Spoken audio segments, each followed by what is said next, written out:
Welcome back to Train Signal's VMware vSphere 5 training. You're watching vSphere Virtual Networking lesson. Alright, so in this lesson we're going to cover the virtual connectivity to the physical network, the rest of the physical servers, appliances, storage that are on our physical network. It's going to be a very cool lesson. We're going to start off by talking about virtual networking, what it is, and some of the similarities between virtual networking and physical networking. We're going to discuss the differences between physical networking and physical switches and virtual switches. We're going to talk about some of the virtual standard switches, which is what VSS stands for. What are they exactly and how they differ. We're going to talk about where you can take a look at your network adapters in your vSphere infrastructure. We're going to talk about the different types of virtual standard switches that you have access to. So for example, if you wanted to create sort of like an isolated virtual switch where the virtual machines that are on this virtual switch can communicate with one another, but they can't communicate with the rest of the devices on the network, on the physical network, or even other virtual machines, you can isolate them. So we're going to take a look at, how many types of virtual switch types are there. We're going to talk about the different virtual switch ports. So there's different types of virtual switch ports. For example, you have virtual machine switch ports. That's typically for virtual machine traffic. You have the VM kernel, which you can pass stuff like the management network. You can stuff like the IP storage, vMotion, etc. We're going to discuss MAC address changes. What does it mean? How can you lock down MAC address changes so nobody can sort of try to capture that MAC address, mask itself with that particular MAC address, and try maybe to do sort of like forged transmits where it seems like it's coming from a MAC address where it's not coming from that particular one. We're going to discuss VLANs. What are they? How can they be used? And why can they be used? And how to connect your physical or your VLANs from the physical switches into your VLANs, or extend that connectivity into the virtual switches. This is going to be a very cool lesson, so go ahead and brace yourselves. Alright, let's go ahead and get started. So what is virtual networking and why do we need it? Virtual networking, in its purest form, is simply the building block or the cornerstone of an IP network that's built primarily for virtual machines. Now this virtual IP network that we're building is going to help connect those virtual machines to the physical network.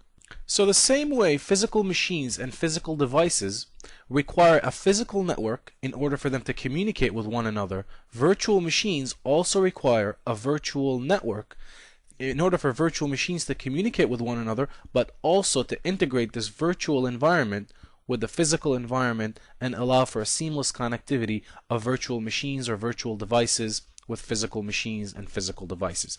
Now I've always said that whenever you think about virtual machines, you got to think they have the same components, the same requirements as physical machines. So a physical machine requires a physical NIC card, a virtual machine is going to require a virtual NIC card. If a physical machine requires a switch, a physical switch to connect to in order to get access and have communication with other devices, then a virtual machine is going to require a virtual switch to connect to and get access to other virtual machines and other devices.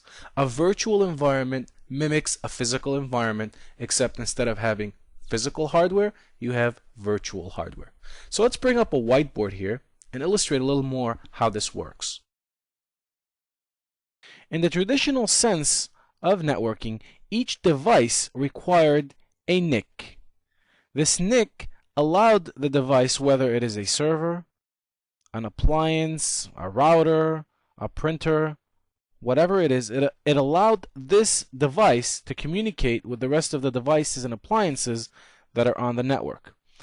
Now, with the introduction of virtualization and VMware, you have one big host, which is the physical device, and then you have several virtual machines running on this physical host. Now, in the traditional sense, you would need a NIC card for every virtual machine to allow connectivity to the rest of the network. So what do? It doesn't make sense to add 20 or 30 NIC cards in a host to give connectivity to all these virtual machines.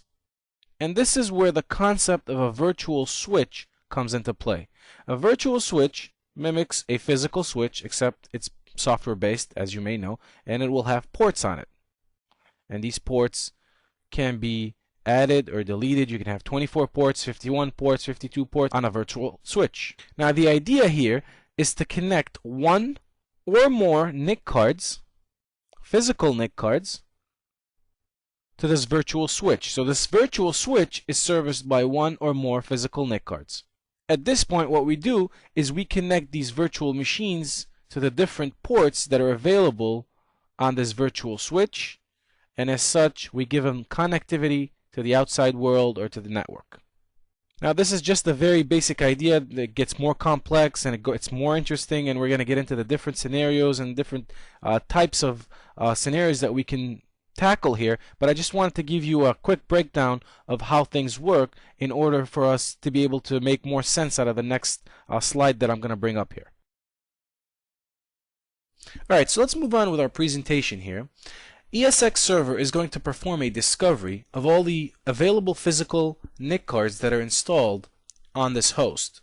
And as you can see in this figure, and we're going to log into the VI client in just a second here and show you how this looks like in a live server.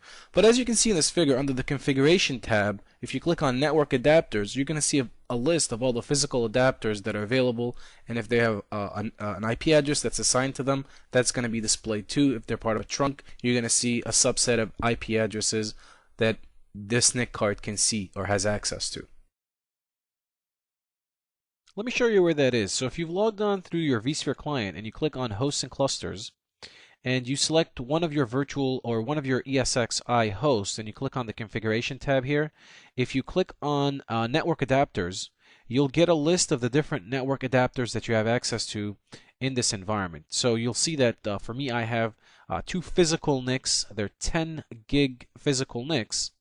From a duplex perspective, they're set to negotiate, so they can auto-negotiate the speed. Now, obviously, this is 10 gig, so it's not like when we were using 100 meg, where there was a duplexing mismatch possible because you had half and full. With 10 gig, it's going to be full, but you still have the idea here of the duplexing speed. You also have what virtual switch are they currently connected to, if they're connected to any virtual switch. You have the MAC address that is also displayed, and if you scroll a little bit over to the right here, you'll also see any particular observed IP range. So if there's any particular VLANs that this NIC can see, these VLANs would also be listed here. So if they're configured in a port trunk and you have access to multiple VLANs, they would all be configured here. Now, this is helpful and useful just in case you're going through a troubleshooting mechanism and you're trying to find out why some virtual machines aren't able to get connectivity to a particular VLAN. You can come in here and see if those VLANs are being observed by this the physical NIC that you have as an uplink for that particular virtual switch. Now, you can also see if it's if Wake on LAN is enabled or not. In my particular case, it is. So just a quick snapshot of what's going on from a physical NIC perspective. Let's go ahead and switch back to the presentation now and start talking about virtual switches. So virtual switches are logical objects that reside in the VM kernel of each ESX server host. What this basically means is that virtual switches are made up of software that live inside the VM kernel. Now, the same way a physical NIC that's connected to a physical switch has a unique MAC address that identifies it on the network, a virtual NIC connected to a virtual machine is also going to have a unique MAC address that identifies it on the network. Now, with virtual switches, you can also bound one or more physical network adapter cards to each one of these virtual switches. Virtual switches can also contain one or more connection types, otherwise known as port groups. Port groups or connection types define the type of communication expected through the virtual switch. We're going to get into this in more detail a little later on in a few slides down. Virtual switches also operate at layer 2 and can provide VLAN tagging, security, checksums, and segmentation of load units. Now let's take a look at some of the similarities that exist between physical switches and virtual switches. Virtual switches are similar to physical switches in that they both maintain MAC address tables, they both look up each frame's destination MAC upon arrival, they both forward frames to one or more ports, and they both avoid unnecessary deliveries. Now, some of the differences that exist between physical switches and virtual switches. Virtual switches cannot be connected to other virtual switches, whereas physical switches can be connected to other physical switches. Virtual switches do not require spanning tree protocol. They also prevent loops in the switching configuration by using virtual switch isolation. Forwarding table is unique to each virtual switch. Now there are three types of virtual switches that exist. There's the internal only virtual switch, which is sort of an isolated virtual switch. This virtual switch has no physical NIC bound to it, which means the virtual machines that are connected to this virtual switch have no way of communicating with the rest of the network. Now this would be ideal if you're trying to set up some kind of a test development where you wanted to isolate an application and you wanted to build an environment that mimics your existing environment, but you didn't want to have any kind of conflict via either by using the same names or by using the same IP addresses, or even if you're doing an Active Directory domain and you didn't want SID conflicts or having different domain controllers that are playing the same roles, you could create your entire environment inside or access through this virtual switch that's isolated from everything else. The only communication that happens with an internal only virtual switch is between virtual machines that are connected to this internal only virtual switch. Now the second type of virtual switch that exists is a single adapter virtual switch. This basically means that the virtual switch is bound to a single physical adapter, and this physical adapter is this virtual switch's way of communicating with the rest of the network. Now the third type is NIC teaming, whereby you bound two or more physical adapters to a virtual switch. This provides for load balancing and bandwidth aggregation for communication with resources on the physical network.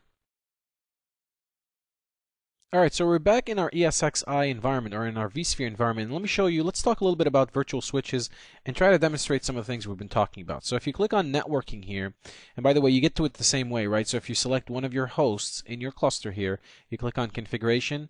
This time we want to go to networking. This is where all of virtual networking is configured. The first thing that you'll notice I have a single virtual switch that is configured with one uplink, and that has several port group types in it. Now, if you're comparing this to the physical environment, you can think of this as, well, there's an Ethernet cable plugged in to a particular port, and that port is servicing a server, a physical server, and then you have another port here plugged in and servicing something else, right? So with virtual switches, you have these virtual ports that you can create and have virtual machines attached to them. And the same way as with a physical switch, where you can have that port group do something different, with a virtual switch you can have it do something different as well. Now you'll notice I have management network down here, and that means that this is the virtual switch that provides connectivity to manage the host. This is how you connect to manage the host, and you connect to it on this particular IP address. Now, in the event that I should lose this physical NIC, I am losing access to managing this particular host. So how do I provide some sort of redundancy to get maybe a backdoor, a second entry into the host, so that I can manage it from another entity, right? So look, there's a couple different ways of doing this. If I wanted to add another uplink here, another physical NIC that would provide redundancy at the physical NIC level. So if I lose one, the other one continues to operate. Let's see if we can do that. If I click on properties here of the virtual switch and I go to network adapters, if I have an additional physical NIC to add to it, I can click on next, next again, finish. And we're going to click on close, and you see now this particular virtual switch is now being serviced by two physical NICs. So in the event that I should lose one of the physical NICs, the other one will automatically pick up and it will continue to service this host, and I can continue to have access to it. However, at this point you're putting all of your eggs in one basket, right? So you're relying on the actual virtual switch never going down, and in essence that's true. But if you wanted to do this in a different way, we can click, just because I don't have a lot of NICs, let's go ahead and remove this particular NIC out of here. And you can see how easy it is for me to add and remove NIC cards. It's very easy. If I wanted to create a redundancy at the virtual switch level, what I can do is I can click on Add Networking here, and I'm going to select VM kernel. I'm going to click on Next. Then I'm going to select that particular physical NIC again. And let's say I'm going to call this management network 2. And you can, if there's any kind of VLAN, you can add that particular VLAN. We'll talk about VLANs here in just a second. But in order to turn this into a management network, as you might have figured, you're going to click on this checkbox. You click on Next. Now you have to IP it. So we're going to give it a particular IP on the network. So let's say, in my case, let's do 10.4.14.66. And let's do 255.255.255.0. And voila. So what you end up with in this case is now you have redundancy. If you completely lose this virtual switch, you can't connect on this IP address anymore, but you can connect to this particular server and manage it off of the second interface that we've created here, which is through 10.4.14.66. So this is how you can create redundancy for the management network itself. Let me go ahead and remove this particular virtual switch. Now, during the presentation, we were talking about how you create internal-only virtual switches so that you can add virtual machines to them, and those virtual machines can only communicate with each other, but they can't communicate with the rest of the devices on the network, and those devices can be physical or virtual. To do that, we're going to click on Add Network. We're going to select virtual machine because the purpose of this virtual switch, we're creating a port group. And what a port group is, in essence, is you're selecting, hey, I'm going to dedicate 5 or 10 ports that I can plug certain machines into them. So what we're doing here is we're saying the port group type is going to be virtual machine, so that virtual machine traffic can pass through. But I'm not going to select any kind of an uplink. So I'm going to uncheck the box here, and I'm going to name this one internal. Click on Next. We're going to click on Finish. And we've just created a virtual switch that is internal only. So any virtual machines that you add to this particular virtual switch have absolutely no connectivity to the rest of the world. So they can't even communicate with virtual machines that are on this other virtual switch. They can only communicate with virtual machines on their own virtual switch. That's, again, for highly isolated, if you're doing test, development, whatever the case might be. Now, as we talked about from a service console perspective, adding multiple uplinks to a virtual switch provides redundancy in that, if one physical NIC fails, the other one can pick up. But once you have a lot of virtual machines on a particular virtual switch, you can add other uplinks here so that these virtual machines can choose one uplink or the other to send their traffic through. So thereby you're load balancing the traffic that's going out of your virtual switch and out of your virtual machines. So you can very easily add another uplink over here. Now let's talk about different types of port groups that we can create. So I already mentioned to you that you can create either virtual machine port group, which means you're going to be passing virtual machine traffic. And we spoke about VM kernel. Now VM kernel, if you select this particular type, every time you do VM kernel, then an IP address is required. And the function of the VM kernel port group is defined in the next screen here after you select the uplink, so you have to give it a physical NIC. You have 3 types of functions for VM kernel that you can choose. If you select the first option, you're enabling vMotion. Now pay attention to vMotion. If you select vMotion, the label of your network here is very important, and it's case sensitive. Whatever you label your vMotion network, it has to be the same on all the other ESXi hosts, otherwise the vMotion process will not complete successfully. So make sure whatever you put for vMotion, you're copying across the other ESXi hosts, and it's case sensitive. If you select fault tolerance, then you're enabling your vSphere environment so you can protect the virtual machines with fault tolerance. So you can right click a particular virtual machine, drag down, and I'll show you in a second, enable fault tolerance. Now for fault tolerance to work, this would have to be enabled on one or more ESXi hosts. And again, the last one is for management network. So if you wanted to add another port group to a virtual switch, you can do so as well by just adding that particular checkbox here. Now the other thing that I wanted to mention is that you can have multiple port groups on the same virtual switch. So in this case, if we examine the properties of this particular virtual switch, you'll see that I have several types of port groups, right? So I have a port group for virtual machine network, and I also have a port group for the management network. Now if I click on the management network here, it gives you a snapshot of what's going on, what is the IP address that is dedicated to it, so on and so forth, so you can scroll down a little bit. If you wanted to modify certain aspects of it, you can just click on edit, and then you can come in here under IP settings. You can change the IP, etc., etc., change the default gateway. You can also set it to obtain address automatically. Obviously, best practice dictates that you don't do that, but you can modify the settings of this particular port group by doing so. So you can always mix and match port groups. You can have a virtual machine network port group, and you can have several. So I can click on add and add another virtual machine port group into this virtual switch. Maybe I'm adding another VLAN. Maybe I just want to add IP storage. Any number of reasons. vMotion, you can add it on this particular virtual network as well. So this is virtual switching in a nutshell here on how to present these virtual switches in a redundant way and how to use them properly. Alright, so what I want to do now is switch back to our presentation. Alright, so the definition of the virtual machine port group is that members of the port group are going to get access to the rest of the physical network via a switch-to-switch connection. So the virtual switch is going to make a connection with the physical switch and pass the traffic from the virtual machines out to the rest of the devices on the network. The physical switch is going to receive the traffic from all the physical devices, pass it to the virtual switch, and pass the traffic that's destined to the specific virtual machines. This is really cool stuff if you think about it. I can't help but remembering the movie The Matrix and the link between the virtual world and the physical world.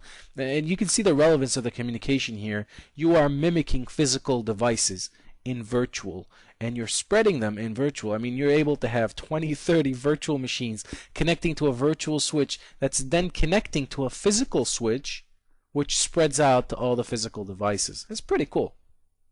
Now this next slide is really pretty cool as well. It shows you the power of virtualization here. So take a look at this. This green circle, think of this green circle as communication between physical and virtual machines. This is one of the ways that you can configure your virtual switches, is to pass the communication between virtual machines, physical devices, etc., etc. But you can also do, and we talked about this, you can also, with a few configuration settings, create an isolated environment from the physical network or from the rest of the virtual machines that are in the production network. Just imagine how much time this is saving you and how much time this would have taken you to set up an isolation environment if you needed to for a test and development with physical devices. I guarantee you it would have taken hours, if not days. Now you can do it in a matter of, 20, 30 minutes. You have everything up and running. You're passing it on to the developers. So you're saving a lot of time. You're increasing productivity. That's the power of virtualization. Alright, so now let's shift our attention a little bit and talk about VLANs. So what's a VLAN? In a very brief definition, a VLAN is a logical configuration of a network on switch ports to segment IP traffic. What this basically means is, without VLANs, what ends up happening is all the physical ports on a physical switch end up being part of the same subnet or part of the same network. So without VLANs, there's no way to carve up those ports to say, I want this specific port to connect to this network while that specific port to connect to that network. All the ports are part of the same network. The power of VLAN is it gives you the opportunity to have multiple networks present on the same physical switch based on ports. You can group ports together. Say ports 1 through 5 belong to VLAN 101, which is my server VLAN. Ports 6 through 10 belong to VLAN 102, which is my printer VLAN, for example. So some of the many advantages of using a VLAN is that it allows you to save on hardware. Without VLANs, then every time you wanted to add connectivity to a particular network or subnet, you would have to have another switch. By using VLANs, now you can have one switch and then configure the networks or your subnets on a port-by-port basis. This saves you a lot of money and a lot of time as well. VLANs also allow IP subnets to extend beyond the distance limitations of the physical medium. So typically what happens is a VLAN is present in the configuration of one physical switch, but the VLAN on switch A, for example, doesn't know about VLANs that are available on switch B, and thereby cannot pass traffic to those VLANs. Now this is where advanced VLAN configurations come into place, where you can have certain ports on physical switches that are considered trunk ports. And a trunk port, in essence, is a port that has knowledge of other VLANs that exist on other switches. Now, by having this knowledge, by having those trunk ports, now you've made the VLANs that are available on the other switches accessible to this VLAN. Now it can route traffic to it, it can pass communication across it. Now, I'm sure a lot of you are probably asking, why are we talking about VLANs and such advanced networking concepts when we are trying to learn about virtualization? Well, the fact of the matter is, virtual networking is an imperative part of virtualization. And I'm going to give you an example here. Why are VLANs important to virtual networking and virtual switches in particular? Well, without VLAN tagging, without support for VLAN tagging inside virtual switches, you're going to end up having to dedicate a physical NIC to every network or subnet that you're trying to give your virtual machines connectivity to. So if your environment looks like a lot of the ones that I've seen, whereby you have your servers in VLAN 101, for example, and then you have your terminal servers in VLAN 102, and your file and print servers in VLAN 103, and your Novell servers in VLAN 104 or 105. You have all these VLANs. Every network environment typically has, tens or hundreds of VLANs. Now, if you wanted to give virtual machines access to these VLANs, you'd have to dedicate a virtual switch with a physical NIC to each one of those networks. But by giving virtual switches support for 802.1q, otherwise known as VLAN tagging, now the virtual switch that has one dedicated physical NIC to it can have visibility and connectivity to multiple VLANs. So you have one virtual switch supported by one physical NIC. This physical NIC is connected to a port on a physical switch. Now the physical switch port is configured so it can see multiple VLANs. You can pass this visibility on to the virtual switch, which passes it on to virtual machines. Now you can have virtual machines configured to connect to VLAN 101, virtual machines configured to connect to VLAN 102, 103, and so on. However, to illustrate how you can configure VLAN tagging, we're going to show you how to do that from within the vSphere client. Alright, so we're back in our virtual center server here. Now, to illustrate the next example, let's go ahead and click on Properties, go to Network Adapters, and add the second adapter that we have here. Click on Next, Next, and Finish. And let's go back into ports and let's talk about VLAN tagging a little bit. So if you wanted to create multiple VLANs and give your users or your VMs access to these multiple VLANs on your virtual switch, it's very, very easy to do. So let's say you wanted to add a VLAN to this particular virtual or this particular port group. You can click on it, click on Edit, and down here where it says VLAN ID, if you have 802.1q enabled, then you would come here and you would match the VLAN ID here with whatever the VLAN ID is configured by your network administrator on the physical switches. So make sure they match. So for example, it could be 101 or it could be 114. Whatever the VLAN ID is, you can come in here and set that. And then if we click on OK, and if we click on Close, you'll see that now I've created a VLAN ID. Now, if you wanted to add another VLAN to this particular virtual switch, what you can do is you click on Properties. We're going to click on Add, click on Virtual Machines. That's because the port group that you're creating is virtual machine traffic. And you can come in here and say, well, we want to do 102 this time. And you can give it a different label if you wanted to. And then bada bing, bada boom, you are done. So when you click on Close, this is what it looks like. So now you have configured VLAN 101 and VLAN 102 on this particular virtual switch going through the same uplinks. So again, you don't need a dedicated physical NIC for every subnet or every VLAN that you have in the environment. You can enable port trunking and VLAN tagging so that you're using the same physical NICs, but you're able to pass traffic to multiple VLANs. And this is how you can come in and configure your virtual switches to accept VLAN tagging. Alright, now that being said, let's go into the properties of this virtual switch and let's examine what we can do with this particular virtual switch.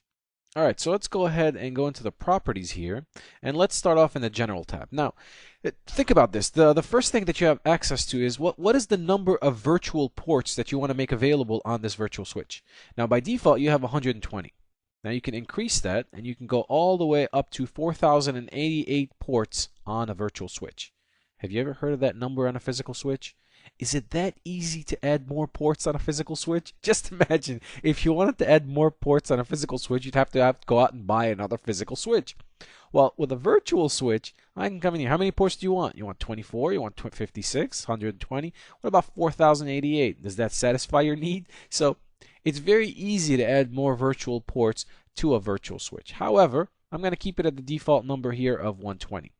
You can also control the MTU, the maximum transmission unit, that's coming out of this particular virtual switch. So by default, it's set to 1500. You can scale it up or down based on, from a performance perspective, if there's any need to do so. I wouldn't touch this particular value unless there is some kind of a troubleshooting, or if you found out or if you've investigated a performance boost out of doing so. Otherwise, I wouldn't change that. Now let's move on to the security tab. The security tab is interesting. So let's start off with promiscuous mode. Promiscuous mode by default is set to reject. Now what is promiscuous mode? Promiscuous mode, if you enable it, and your options are either reject or accept. If you set it to accept, then what you're doing is you're exposing all the packets that are coming into this virtual switch to all of the virtual machines on this virtual switch. So every virtual machine, technically, if there's a smart user there, can see all of the packets that are destined for any other virtual machine on this virtual switch. Now obviously this is a security issue. You don't want a virtual machine to see the packet of a different virtual machine on the same virtual switch. However, can you think of a scenario where you would want to put this to accept? Anyone? Well, so if you set intrusion detection systems, or if you're troubleshooting, or maybe a Wireshark or something like that, then you're absolutely correct. If you're going through a troubleshooting, or if you've installed some kind of an intrusion detection system on the network, then you want that intrusion detection system, you want Wireshark, you want your troubleshooting mechanisms to be able to capture all of the packets that are incoming to this virtual switch. So that's one of the only reasons why you would set promiscuous mode to accept. Otherwise, by default and for best practices, you set this to reject. Now, from a MAC address changes perspective and from a forged transmits perspective, by default they're set to accept, and you can set them to reject if you wanted to. And I'm going to bring up a slide in a second that will help me explain what these are and how they work. But basically, what you're doing with a MAC address changes is you're setting the MAC address that the guest operating system is transmitting, the MAC address of the guest operating system, and the MAC address that resides in the VMX file of the virtual machine. And VMX file, by the way, just as a refresher, is the configuration file of the VM. So whatever the VMX file is registering for this particular VM, and whatever the guest operating system is hard-coded to know from a MAC address perspective, they would have to match, otherwise the traffic isn't going to be allowed. Now it's the same thing, and this is for incoming traffic. MAC address changes is for incoming traffic. Forged transmit is for traffic that is being transmitted from the virtual machine, and it's the same kind of concept. The guest operating system hard-coded MAC address and the MAC address that is registered in the VMX have to match. Now, by default, the MAC address isn't hard-coded in the guest operating system, and I'm going to show you where in the operating system you can see that particular value where you can hard-code the MAC address. Now, keep in mind, when a virtual machine is jumping or being vMotioned from one ESX host to another ESX host, its MAC address will change. So be careful when selecting this particular setting. If you set it to reject, you might interfere with the vMotion process. So again, from a high security perspective, it should be set to reject, but again, be careful. If you set that to reject, you might interfere with the vMotion process on both of them as a result of that. All right, so let me go ahead and switch back to the presentation here, because this will help you better understand the MAC address changes and the forged transmits. All right, so what happens here is that the MAC address that's defined in the guest operating system, as you can see in our figure, it's a Windows operating system. When the MAC address in the guest operating system does not match the MAC address specified in the VMX file, and the VMX file is the virtual machine's configuration file. So basically, the address in the guest operating system and in the VMX configuration file need to match before traffic can be allowed to pass through. If they don't match, then traffic is rejected.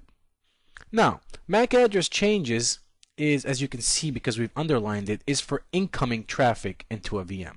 Now for outgoing traffic from a VM, again, if the MAC address that's specified in the guest operating system does not match the MAC address specified in the VMX file, then the traffic is not going to pass through. Okay, so back in our vSphere client, let's keep going with the tabs of the properties of a virtual switch. If we click on traffic shaping now traffic shaping by default is set to disabled.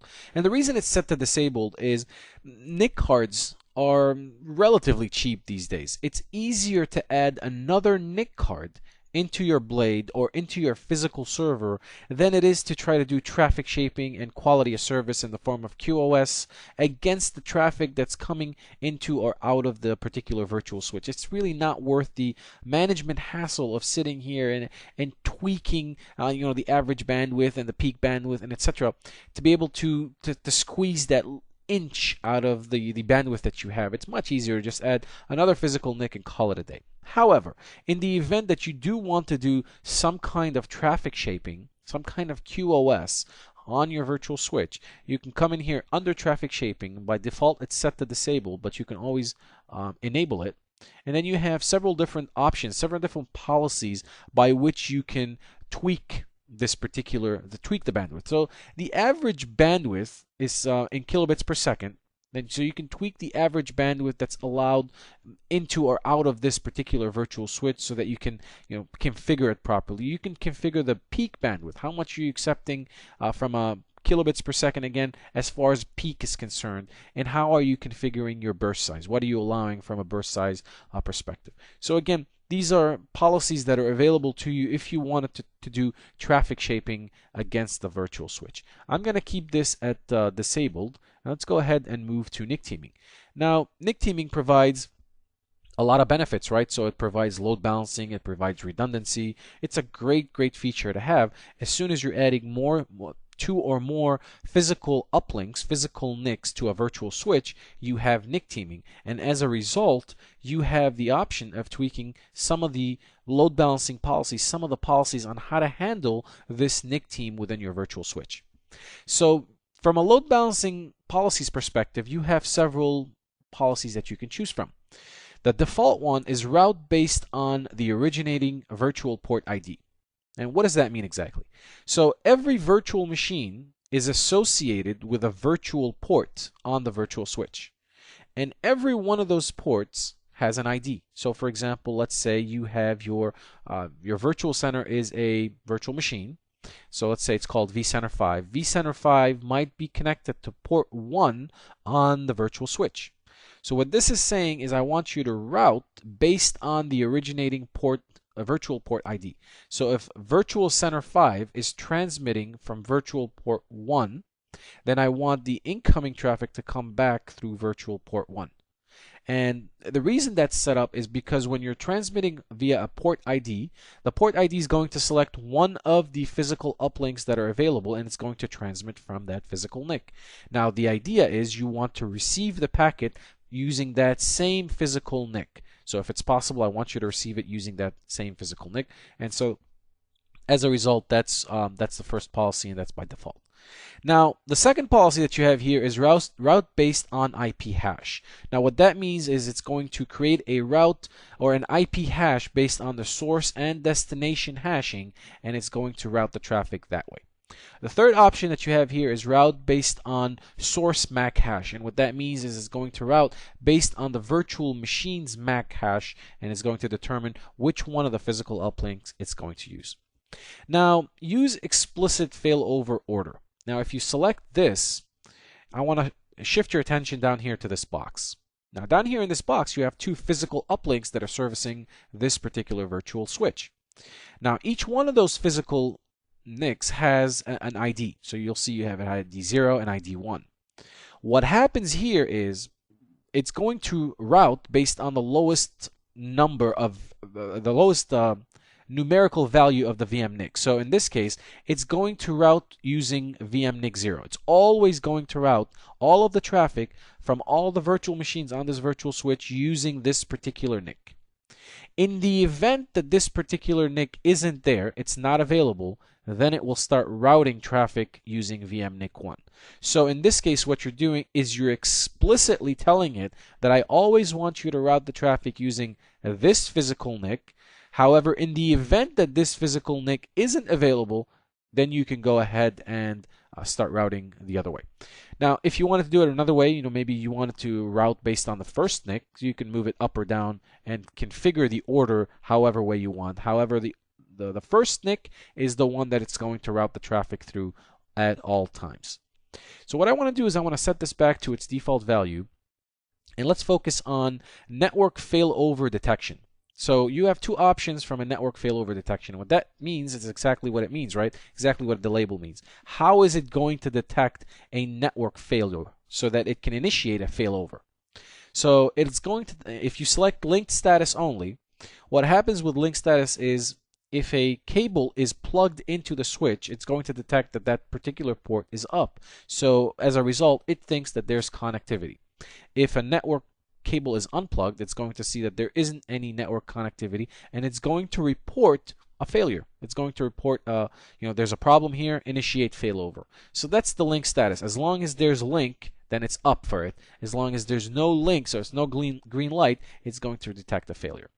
Now, what beacon probing does is it takes that one step further. It will still use link status, so it'll still try to detect if the port is up or down.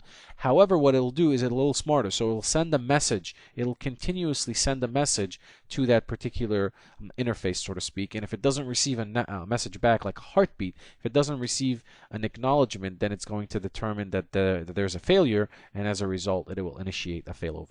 So I'm going to leave this at default, and let's talk about notify switches. Now, by default, notify switches is set to yes. You can obviously set it to no if you choose to do so.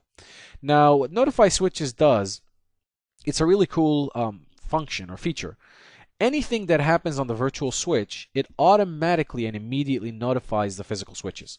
So, for example, if you add another physical NIC to the virtual switch, then that virtual switch is going to notify the physical switches that, hey, I just added another uplink. You need to update your routing tables to acknowledge that there's a new physical NIC here, and that you can use it so that it can avoid latency. Otherwise, if you're adding another physical uplink and notify switches isn't there, then it's going to take time for the MAC address tables to be updated, etc. It might provide latency, maybe drop packets, etc., etc.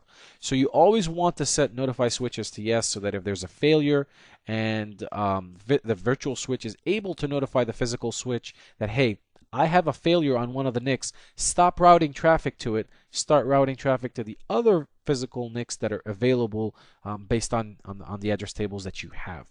So notify switches is very, very important. Now let's shift our attention to failback. Now again, the options are yes or no. And failback detects what's going on down here in this little box. So let me move one of these network adapters into a standby mode. So what happens when it's in a standby mode, all the traffic is always going through this particular physical NIC. In the event that this physical NIC fails, the standby is going to kick in, and it's going to become the active adapter, and that active adapter is going to now route traffic, right?